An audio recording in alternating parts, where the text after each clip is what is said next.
તો જૂનાગઢ તોડકાંડ મામલે એટીએસે મોટી કાર્યવાહી કરી। એટીએસની ટીમના અમદાવાદમાં પણ દરોડા। આરોપી પીઆઈ તરલ ભટ્ટના ઘરે દરોડા પાડવામાં આવ્યા। તરલ ભટ્ટ સહિત અન્ય આરોપીઓને પકડવા માટે એટીએસની ટીમ કામે લાગી છે।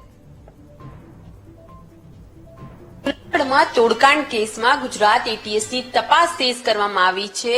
પીઆઈ તરલ ભટ્ટના નિવાસ સ્થાને એટીએસ દ્વારા સર્ચ કરવામાં આવી છે। આ નિવાસ સ્થાન છે અમદાવાદ વિસ્તારનું શિવમ રેસીડેન્સીમાં 5મા માળે 501 નંબરના જે મકાનમાં તરલ ભટ્ટ અને તેનો પરિવાર રહેતો હતો।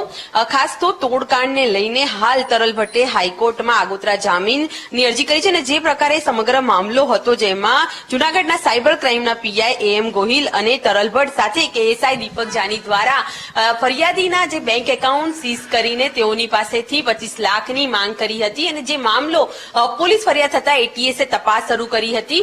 આ કેસ બાદ ત્રણેય પોલીસ કર્મચારીઓ ફરાર થઈ ગયા હતા, જેમાં તરલ ભટ્ટે આગોતરા જામીન માટેની અરજી કરી છે, જ્યારે પીઆઈ અને જે એએસઆઈ છે તે બંનેને પોલીસ દ્વારા હાલ તપાસ કરવામાં આવી રહી છે। મહત્વનું છે કે માધવપુરા તોડકાંડને લઈને પણ આ સમગ્ર મામલો એકબીજા સાથે સંકળાયેલો હોવાનું સામે આવ્યું છે। હાલ તો એટીએસ દ્વારા આજે તેમના નિવાસસ્થાને સર્ચ કર્યું હતું અને મહત્વના દસ્તાવેજો અને જે પુરાવા છે તે એકઠા કરવાની કાર્યવાહી હાથ ધરી હતી। કેમેરામેન પ્રવીણ વાઘેલા સાથે અનિતા પટણી, વીટીવી ન્યૂઝ, અમદાવાદ।